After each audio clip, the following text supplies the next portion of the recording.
Ayub 27 ayat 1 sampai 23. Maka Ayub melanjutkan uraiannya. Demi Allah yang hidup, yang tidak memberi keadilan kepadaku, dan demi yang maha kuasa, yang memedihkan hatiku, selama nafasku masih ada padaku, dan roh Allah masih di dalam lubang hidungku, maka bibirku sungguh-sungguh tidak akan mengucapkan kecurangan, dan lidahku tidak akan melahirkan tipu daya. Aku sama sekali tidak membenarkan kamu. Sampai binasa, aku tetap mempertahankan bahwa aku tidak bersalah. Kebenaranku kupegang teguh dan tidak kulepaskan. Hatiku tidak mencela sehari pun daripada umurku. Biarlah musuhku mengalami seperti orang fasik, dan orang yang melawan aku seperti orang yang curang. Karena apakah harapan orang durhaka kalau Allah menghabisinya? Kalau ia menuntut nyawanya, apakah Allah akan mendengar teriaknya jika kesesakan menimpa dia? Dapatkah ia bersenang-senang karena yang maha kuasa dan berseru kepada Allah setiap waktu? Aku akan mengajari kamu tentang tangan Allah. Apa yang dimaksudkan oleh yang maha kuasa tidak akan kusembunyikan. Sesungguhnya kamu sekalian telah melihatnya sendiri. Mengapa kamu berpikir yang tidak-tidak? Inilah bagian orang fasik yang ditentukan Allah dan milik pusaka orang-orang lalim yang mereka terima dari yang maha kuasa. Kalau anak-anaknya bertambah banyak, mereka menjadi makanan pedang, dan anak cucunya tidak mendapat cukup makan. Siapa yang luput daripadanya akan turun ke kubur karena wabah, dengan tidak ditangisi oleh janda mereka. Jikalau ia menimbun uang seperti debu banyaknya, dan menumpuk pakaian seperti tanah liat, sekalipun ia yang menumpuknya, namun orang benar yang akan memakainya. Dan orang yang tidak bersalah yang akan membagi-bagi uang itu. Ia mendirikan rumahnya seperti sarang laba-laba, seperti gubuk yang dibuat penjaga. Sebagai orang kaya, ia membaringkan diri, tetapi tidak dapat ia mengulanginya. Ketika ia membuka matanya, maka tidak ada lagi semuanya itu. Kedahsyatan mengejar dia seperti air bah. Pada malam hari, ia diterbangkan badai. Angin timur mengangkatnya, lalu lenyaplah ia. Ia dilemparkannya dari tempatnya. Dengan tak kenal belas kasihan, Allah melempari dia. Dengan cepat ia harus melepaskan diri dari kuasanya. Oleh karena dia orang bertepuk tangan dan bersuit-suit karena dia dari tempat kediamannya.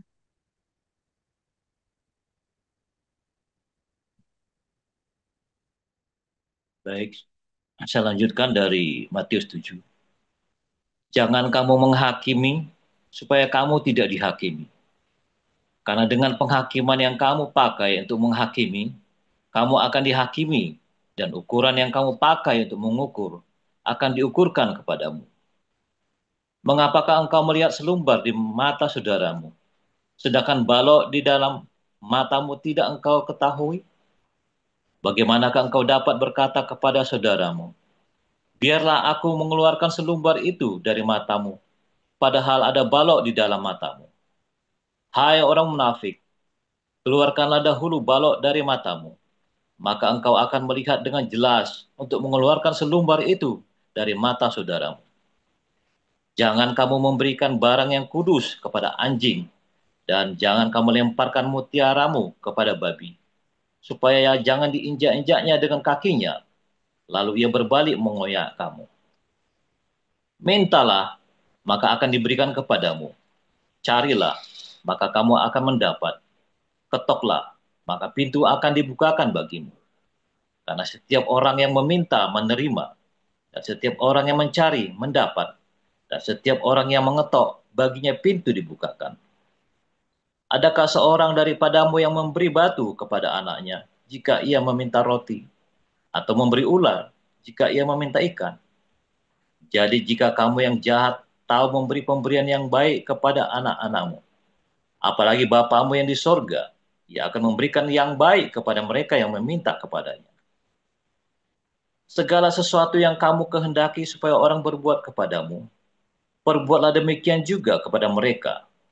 Itulah isi seluruh hukum Taurat dan kitab para nabi. Masuklah melalui pintu yang sesak itu, karena lebarlah pintu dan luaslah jalan yang menuju kepada kebinasaan, dan banyak orang yang masuk melaluinya. Karena sesaklah pintu dan sempitlah jalan yang menuju kepada kehidupan, dan sedikit orang yang mendapatinya. Waspadalah terhadap nabi-nabi palsu yang datang kepadamu dengan menyamar seperti domba, tetapi sesungguhnya mereka adalah serigala yang buas. Dari buahnya lah kamu akan mengenal mereka. Dapatkah orang memetik buah anggur dari semak duri, atau buah ara dari rumput duri? Demikianlah setiap pohon yang baik menghasilkan buah yang baik, sedang pohon yang tidak baik menghasilkan buah yang tidak baik. Tidak mungkin pohon yang baik itu menghasilkan buah yang tidak baik, ataupun pohon yang tidak baik itu menghasilkan buah yang baik. Dan setiap pohon yang tidak menghasilkan buah yang baik, pasti ditebang dan dibuang ke dalam api. Jadi, dari buahnya lah kamu akan mengenal mereka. Bukan setiap orang yang berseru kepadaku, Tuhan, Tuhan, akan masuk ke dalam kerajaan sorga, melainkan dia yang melakukan kehendak Bapakku yang di sorga. Pada hari terakhir banyak orang akan berseru kepadaku, Tuhan, Tuhan, bukankah kami berbuat demi namamu, dan mengusir setan demi namamu, dan mengadakan banyak mujizat demi namamu juga? Pada waktu itulah aku akan berterus terang kepada mereka dan berkata, aku tidak pernah mengenal kamu, hanyalah daripadaku, kamu sekalian berbuat kejahatan. Setiap orang yang mendengar perkataanku ini dan melakukannya, ia sama dengan orang yang bijaksana, yang mendirikan rumahnya di atas batu. Kemudian turunlah hujan dan datanglah banjir. Lalu angin melanda rumah itu. Tetapi rumah itu tidak rubuh, sebab didirikan di atas batu. Tetapi setiap orang yang mendengar perkataanku ini dan tidak melakukannya, ia sama dengan orang bodoh yang mendirikan rumahnya di atas pasir. Kemudian turunlah hujan dan datanglah banjir. Lalu angin melanda rumah itu, sehingga rubuhlah rumah itu dan hebatlah kerusakannya. Dan setelah Yesus mengakhiri perkataan ini, takjublah orang banyak itu mendengar pengajarannya. Sebab ia mengajar mereka sebagai orang yang berkuasa, tidak seperti ahli-ahli Taurat mereka. Demikian firman Tuhan. Haleluya, firman Tuhan selalu baru setiap hari. Ketika kita menantikan Tuhan dengan penuh cinta, dengan penuh pengharapan yang benar. Dengar firman Tuhan, lakukan. Dengan firman Tuhan, lakukan. Dengan demikian kamu akan membangun rumahmu. Rumah yang benar. Ya, bangunan iman kita itu adalah sebuah rumah, saudara ya. Sebuah rumah bagi Roh Kudus yang tinggal di dalamnya. Banyak orang ya punya firman Tuhan di dalam hidupnya, tetapi dia bangun di atas dasar yang rapuh. Mengapa? Karena ketika dia dengar firman Tuhan, ia cuma buat senang-senang saja. Banyak orang senang sekali mendengar firman Tuhan, banyak orang suka dengar yang baik-baik, diskusi firman Tuhan, ya debat firman Tuhan, oh ya okol-okolan sampai pagi kayak saya dulu ya. Saudara, ketika saya itu baca Alkitab itu rajin tuh dari SD ya, sudah rajin baca Alkitab. Mau nakal, mau kelahi, pokoknya saya tetap baca Alkitab. Aneh ya, saudara ya. Nah, saya SMA juga sama ya. Saya rajin baca Alkitab. Memang dari dulu saya rajin baca Alkitab. Sampai hari ini saya masih rajin baca Alkitab. Ya, udah 10 kali saya baca Alkitab itu ya. Tahu udah berapa kali diulang-ulang ya. Pokoknya saya senang aja baca Alkitab. Tapi terus, wah sama ya, kalau ada buku-buku baru, ya ada buku-buku yang terbaru pokoknya ya, tulisannya Benny Hinn lah, Maurice Cerullo lah, apa, wah saya paling demen itu saudara ya. Saya baca dulu, ya, entah pinjem, entah beli, wah saya nggak punya duit aja, uang sakunya buat beli buku baru saudara ya. Senang sekali kalau ada buku baru. Ya, itu saya baca bukunya Benny Hinn, Selamat Pagi Roh Kudus, itu sampai kusut itu bukunya itu. Pokoknya yang gitu-gitu lah bacanya ya. Hingga knowledge-nya bertambah. Salah lagi knowledge-nya. Knowledge-nya banyak yang salah. Hari ini saya waduh kok salah semua. Taunya salah dari mana, saudara?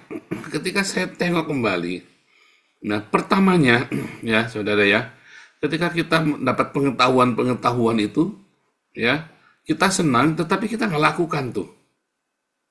Yang pertama itu ya, kita senang dengan firman Tuhan, tapi kita nggak lakukan. Kita cuma senang diskusi, senang debat, senang okol-okolan dengan firman Tuhan. Rasanya kalau kita sudah tahu firman Tuhan, rasanya paling dekat sama surga. Kalau kita sudah tahu ayat-ayatnya, doktrin, dogma, debat kursi, rasanya sudah paling tahu surga tuh. Ya kan? Itu kita tuh yang di TikTok itu. Rasanya kan dia yang paling suci kan. Wah semua orang dianggap nggak suci semua, dia yang paling tahu. Udah gitu taunya ngawur lagi. Ya, udah tahunya ngawur, udah merasa paling suci itu ya. Ada yang siapa yang nantangin orang-orang itu ya, rasanya paling suci. Entah sekolahnya teologinya di mana, empuh. Kalau teologinya nggak tahu di mana, lulusan mana, empuh pokoknya. Ya mungkin nggak sekolah teologi juga, ya. Tapi rasanya paling hebat. Ya, kenal nih. Saya ini kenal sama David Wood, ya cuman kenal. Ya saudara ya, kenal. Apakah penting saudara? Kamu hebat nggak kalau kenal sama David Wood? Kamu kenal sama saya hebat nggak saudara? Enggak lah. Ya, kamu kenal saya itu enggak hebat saudara. Itu anak saya saja, jadi anak saya saja. Nggak ada yang merasa hebat, biasa-biasa saja. Ya saudara ya, biasa saja. Anda kenal David Wood, Jay Smith. Oh saya kenal Jay Smith. Saya kenal siapa sebut orang-orang yang terkenal ya. Oh saya kenal Benny Hinn. Oh saya, waduh kenal sama pendeta itu tuh. Terus untungnya apa kamu kenal mereka itu loh? Kenapa kamu udah bilang saya kenal Yesus? Rasanya enggak bangga ya, saudara ya. Saya kenal Yesus, saudara ya. Dari mana saya kenal Yesus, saudara? Dari badai. Dari topan badai, masuk penjara 2 kali, saudara.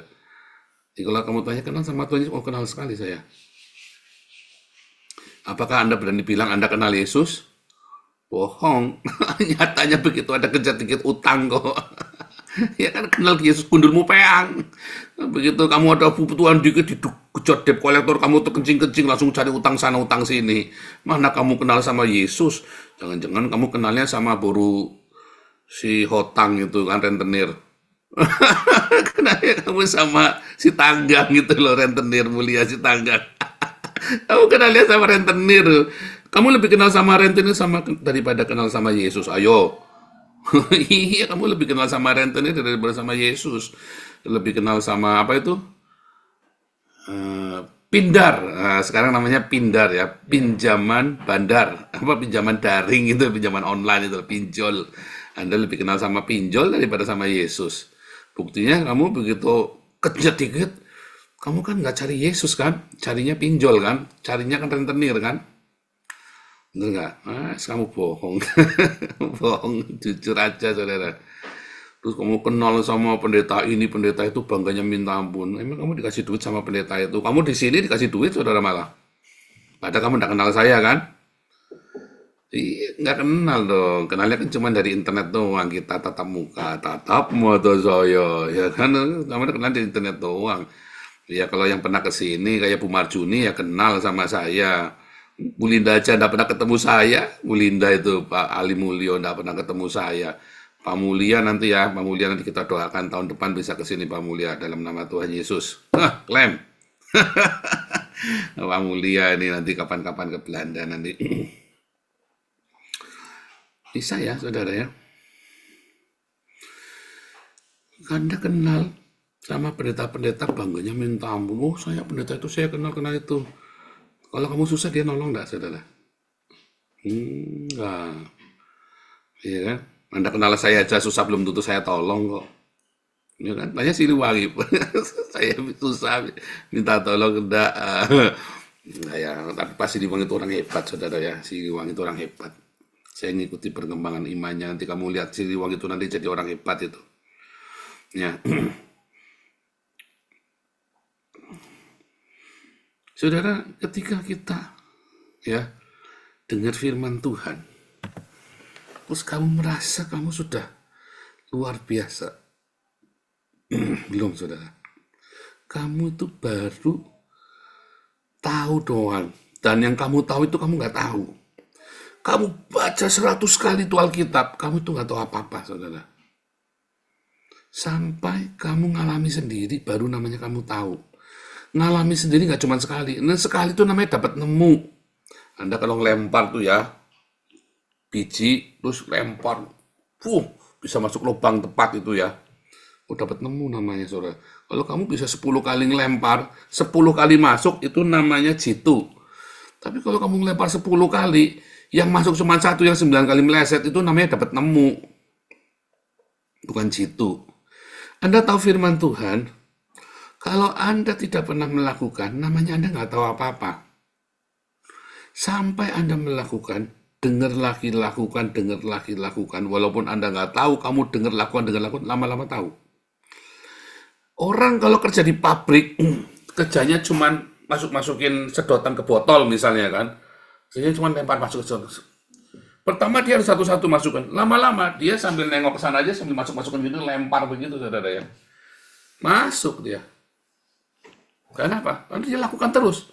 Kamu ngapain sih? Embuh, pokoknya saya kerjanya masukkan sedotan ke botol. Lama-lama dia merem aja gini, lihat saudara ya. Cakatam, lakukan. Yang dia tahu tuh dia lakukan terus. Ya, bahkan ada beberapa orang ya, orang-orang saking ahlinya ya, dia melakukan perulangan. Ya, dalam industri itu biasanya begitu ya, perulangan itu penting supaya kerjanya cepat. Melakukan perulangan. Sama, saudara, kamu kalau firman Tuhan, yang kamu tahu itu teorinya kamu kudu lakukan terus. Belajar matematika juga sama, saudara ya. Kamu nggak dosen ngerjain ya, guru kamu ngajari matematika. Ngerti. Begitu kamu ngerjain dikasih soal belum tentu kamu bisa loh. Kamu kudu dilakukan terus, latihan terus. Firman Tuhan itu harus kamu latih terus, saudara. Kalau kamu lakukan firman Tuhan terus, menerus, lama-lama kamu bukan tahu, tapi kamu ngerti. Pertama kan tahu, dikasih tahu. Itu aja kamu belum tahu loh.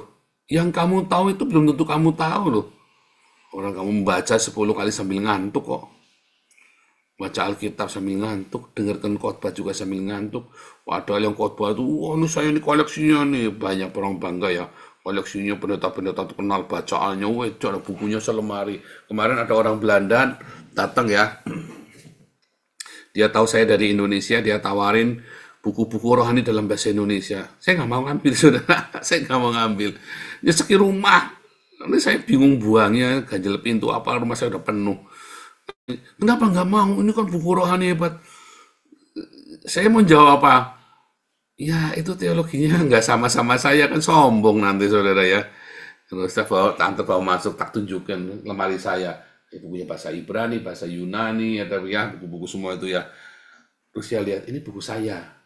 Kamu kalau kasih, saya tidak suka teologi kontemporer. Saya bilang begitu ya. Kontemporer itu yang tulisan-tulisan kontemporer ya. Bacaan saya ya ini. Saya nggak mau baca-baca begitu. Saya kalau baca-baca begitu cukup dari e-book saja. Saya bilang begitu ya. Kalau kan dibilang sombong, saudara ya. Kamu nggak mau, sayang sekali. Dia maksa, saudara ya. Karena dia bingung mau dibuang juga sayang. Saudara, banyak sekali buku-buku yang ditulis ya. Terus ditulis, terus buat apa, saudara? Dulu saya senang baca-baca buku itu ya, buku yang kesaksian-kesaksian, doa begitu ya. Dulu saya suka baca begitu. Tapi lama-lama saya melihat ya saudara ya, orang murtadin, kesaksian. Terus dia bilang, ya ini kalau di Al-Quran juga dikatakan Shiratal Mustaqim, ikutlah jalan yang lurus. Oh, Nabi Isa adalah jalan yang lurus. Nah itu ngawur-ngawur semua itu orang-orang ini. Siapa yang bilang Nabi Isa itu jalan yang lurus? Lalu Muhammad sudah jelas bilang Nabi Isa itu tidak disalib, tapi disuruhpakan. Loh kok kamu masih mau ngeyel Nabi Isa itu jalan yang lurus? Itu ya. Banyak sekali pengetahuan-pengetahuan yang sebenarnya kamu nggak tahu. Yang kamu pikir pengetahuan itu ternyata pengetahuan yang kamu tidak tahu. Yang nggak tahu, sebenarnya salah intinya gitu loh. Tapi yang paling penting dari semua pengetahuan itu, kalau kamu tahu, terus buat apa? Apa yang kamu tahu itu buat apa, saudara? Kalau kamu baca sesuatu ya, pengetahuan itu buat apa? Kamu debat kusir itu tunggal wanes, buat apa? Setelah itu buat apa coba? Kalau kamu tahu gunanya, debatlah. Ya. Kalau saya mengajari, setelah kamu tahu ini, tak kasih tahu nih, gunanya buat ini nih. Kalau kamu tahu ya tentang segala macam, nih, kita ada kelas menjawab Islam, buat apa? Buat debat kusir? Bukan.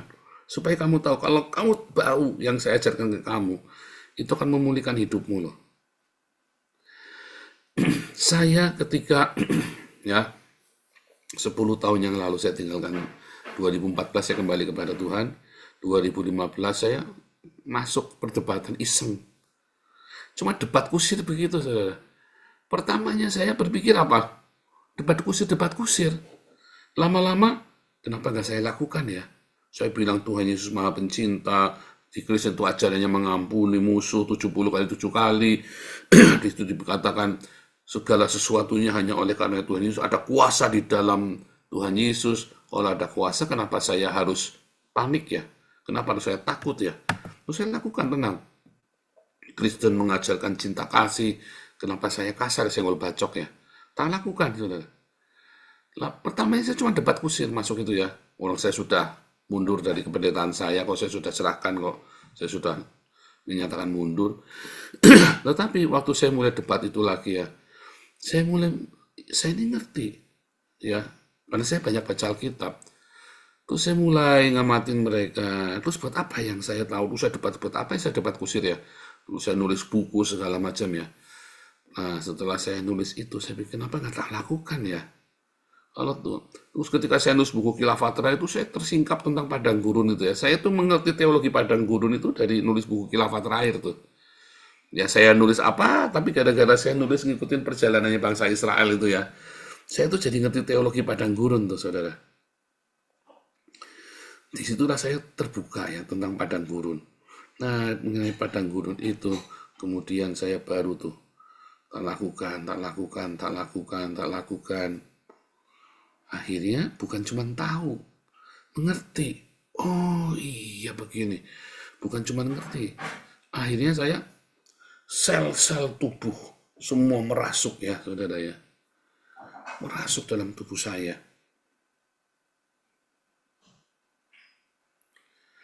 Semua yang saya tahu bukan cuma saya ngerti, tetapi merasuk hanya gara-gara apa? Lakukan. Nah, kalau kamu tahu dan tidak melakukan, ya buat apa? Kalau tahu ya lakukan. Kalau Tuhan ajari kamu percaya, jangan utang, ya jangan utang. Percaya, Tuhan akan sediakan. Mati-mati kamu coba. Loh, kalau lapar gimana Pak? Kalau nggak ada duitnya, iya berarti ada sesuatu. Saya sudah sampai titik itu ya. Kalau sampai nggak ada uangnya, ya sudah. Ya, misalnya Yayasan Damaris nih, uangnya habis, ya berarti kita berhenti, udah gampang aja, nggak usah pusing. Karena hidup saya juga begitu, nggak ada uangnya, ya sudah berhenti, nggak usah pusing. Nggak ada uangnya, sudah berhenti. Ya, saudara ya. Kalau yayasan udah nggak ada uangnya, sudah berhenti. Kalau ada uangnya, berarti kita suruh jalan terus. Udah simpel kan? Kok pusing, saudara? Sama saya juga gitu melayani, ada uangnya jalan terus, nggak ada uangnya ya berhenti. Itu ya, sama kehidupan kita ya. Kita minta sama Tuhan, Tuhan berikan kepada kami makanan yang secukupnya. Kalau ternyata nggak ada makanan gimana? Ya kan kamu nggak mati kan, nggak ada makanan kan? Ya puasa. Masak saja buat anakmu, kamu puasa. Sebab barang siapa yang tidak bekerja namun kamu makan terus, kamu akan penyakitan nanti. Kalau kamu bekerja pasti ada uang. Kalau ada uang bisa beli makanan. Lalu kamu masak, kamu makan, dan kamu bekerja lagi, kamu sehat. Itu saudara ya. Banyak orang mendengar firman Tuhan, lalu dia tidak melakukan, mati dia. Dia membangun sebuah rumah yang rapuh. Makanya di padang gurun, angin topan badai menghancurkan dia, meremukkan seluruh hidupnya. Nggak heran kamu remuk, kamu hancur, kamu mati di padang gurun. Karena kamu tidak melakukan firman Tuhan. Kamu ada yang dengar firman Tuhan, bagus ya, oh menguatkan, oh ya menguatkan. Tapi kamu tidak lakukan. Hidup dalam kekudusan, hebat, saya akan hidup. Tapi kamu tidak melakukan. Aduh, saudara, saya kadang-kadang lihat ini orang ya, udah dengar firman Tuhan, saya sampai gedek-gedek. Ini orang sudah dengar firman Tuhan, kok udah dilakukan ya? Aneh ya, dikasih tahu, kalau kamu ribut sama orang, jangan jelek-jelekin orang. Bandel. Kalau lagi ribut sama orang, tutup mulutmu. Biar Tuhan yang bela kamu. Bandel. Iya kan? Nah, itu ya. Itulah masalahnya. Kita dengar firman Tuhan, kamu tidak melakukan. Nah, yang kedua, saudara, kamu dengarnya salah. Kacau ini kalau dengarnya salah. Kamu dengar firman Tuhan, tapi itu nggak ada di Alkitab sebenarnya. Itu kata pendetamu. Nah, di dalam Kisah Rasul 17 ada jemaat Berea namanya. Jemaat Berea itu kalau ada orang datang ngasih tahu ini, ngasih tahu itu, dia cek lagi di Alkitab, benarkah tertulis demikian? Jangan-jangan cocokmologi lagi. Jangan-jangan cocokmologi, benarkah tertulis demikian? Nah, saudara, hati-hati. Yang pertama tadi, kamu dengar firman Tuhan, kamu nggak lakukan. Yang kedua, kamu mau melakukan, tapi yang kamu dengar firmannya salah. Pendetanya ngajari salah. Loh, saya juga begitu, saya sudah lakukan. Kamu kalau tanya sama saya, perpuluhan ke gereja, saya nggak perpuluhan lagi. Saya kalau ngasih ke gereja dulu itu ratusan juta, saudara. Sungguh, saudara, saya nggak bohong. Ya, zaman saya masih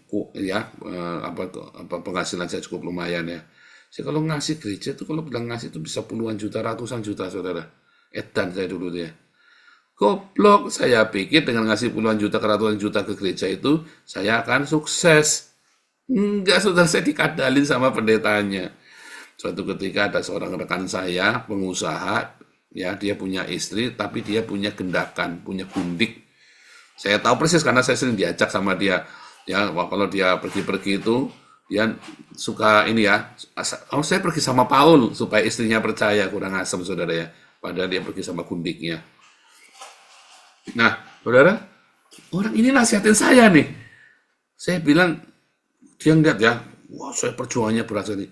Pak Paul, kasih buat diakonia, Pak, buat anak-anak miskin, Pak.